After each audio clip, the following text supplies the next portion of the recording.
Hello, my crafty friends. I sure hope you're having a fabulous day. My name is Robyn Pitts. If you're new to my channel or you're a returning subscriber, welcome. And welcome to the second episode of the Fancy Fold Card Challenge, hosted by Monica, also known as Paper Mona on YouTube. Each month, Monica features a new card challenge, and each of the designers participating in this collaboration will create their own version of the card design and also do a tutorial. I will be sure to include a link in the description box below. Please go by and visit their channels, comment, like, and also subscribe to their channels. We also have a very active Facebook group. If you'd like to craft along with us, please use the hashtag at the bottom of the screen. I will also include a direct link to the Facebook in the description box below. The featured design is the Interlocking Fancy Fold Card. In front of you, I've created two designs, and I will also walk you through step by step on how to make this card. Before we get started, let me show you the items that I used. The paper collection that I used is by Crafter's Companions. It's the Knit Collections Kindly Thoughts. Now, this came out several years ago. I love this paper collection. You may be familiar with Knit Designs. They have a variety of digital paper collections, but this is the printed version, and I love the hues of yellow, greens, and blues. So I used a 12 by 12. I also use the 12 by 12 die cut topper pad. This is filled with ephemera, flowers, sentiments, everything you need to make a card. I also use the coordinating pearlescent paper, and then last but not least, I use this 3D embossing folder. This is from scrapbook.com, and it's called Quilted Daisies. This is my first card. As you can see, it's got this gatefold front panel. When I fold the card down, you can see the interlocking mechanism. This card measures 4 3/8 by 5.5 inches. On the left side, I've got this beautiful teal background paper and then the floral designs on the front. Each of the ephemera pieces that you see here, the butterflies and the buttons and the sentiment, are all from the die cut pad from the Kindly Thoughts paper collection.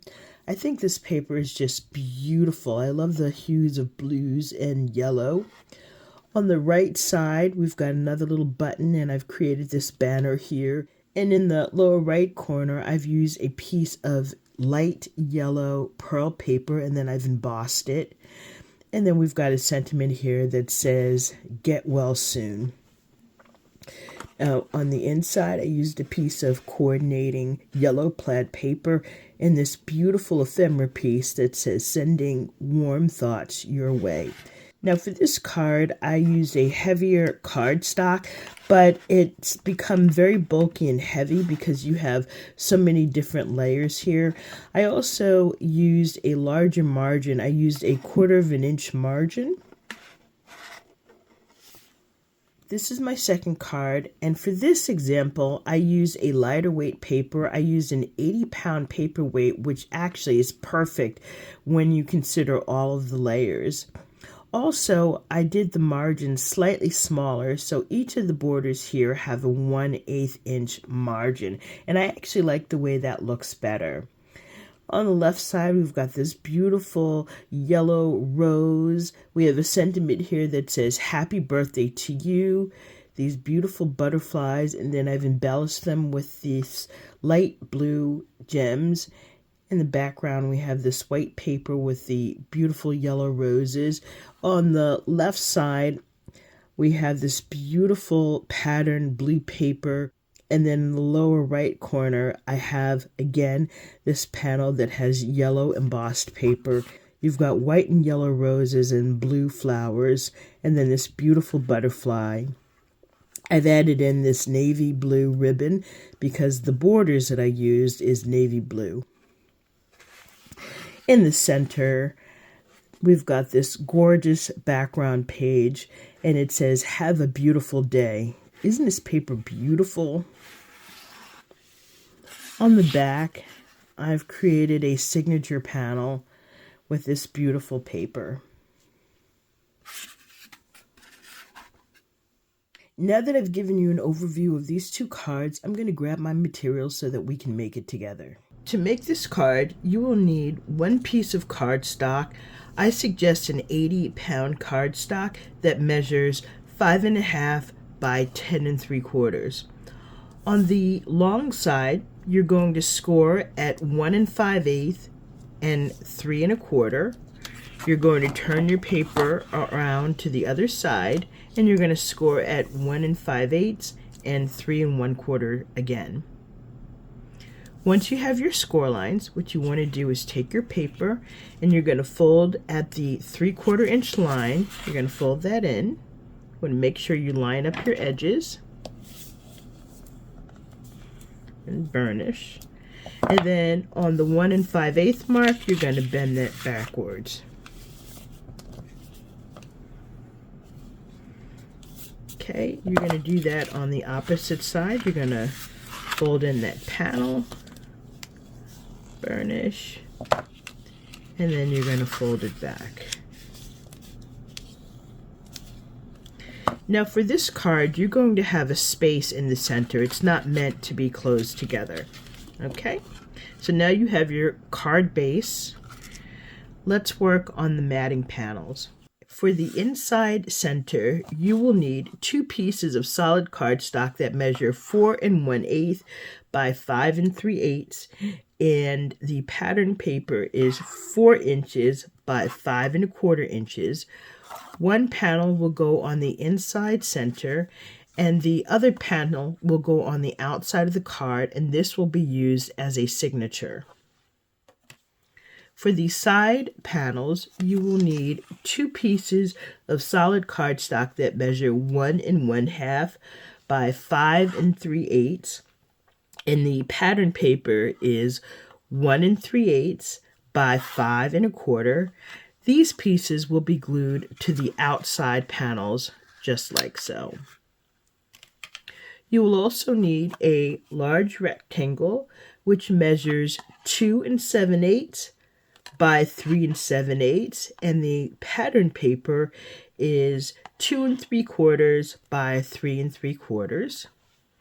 You'll need a smaller rectangle that measures 2 3/8 by 3 3/8, and the pattern paper is 2 1/4 by 3 1/4. Now for this piece, I have embossed the paper.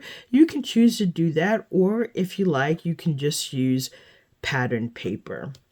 So let's start gluing these pieces down. So you can go ahead and glue the center, the sides, and then on the back, you can glue this signature piece. Now that we have our panels glued on, let's grab our rectangle. Our first rectangle is going to go on the left panel, and you want to position it about 1/4 inch from the top and 1/4 inch from the left side, and then you want to glue this down. You're only going to put glue about 1/2 inch in on this side. So let's glue that down now.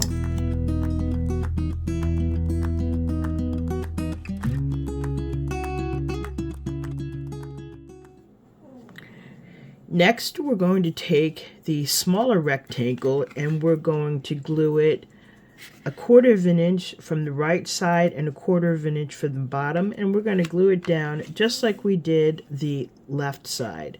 So we're only going to put glue right here.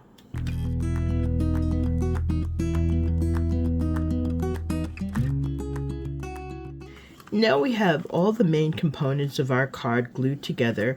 When you fold the card in, you tuck this left panel behind the right panel, and you have your interlocking mechanism. Now, all we have to do is decorate.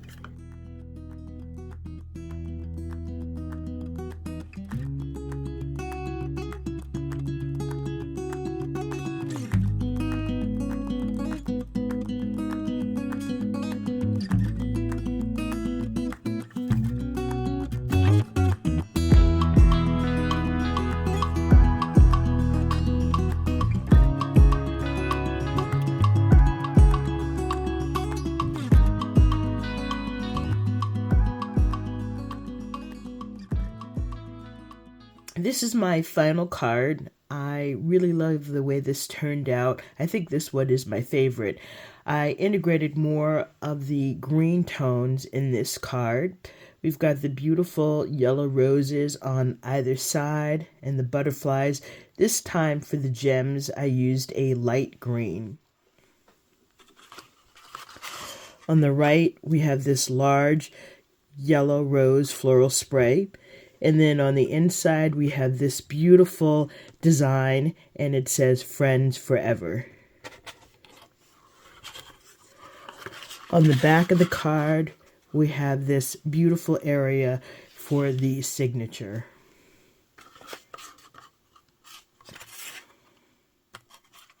Here's a final look at my interlocking fancy fold cards. Hopefully I've inspired you with new and creative ideas. If you like this video, please take a moment to give me a thumbs up, leave a comment, and don't forget to subscribe to my channel. Please join us next month for another fun fancy fold card. We post videos on the 5th day of the month.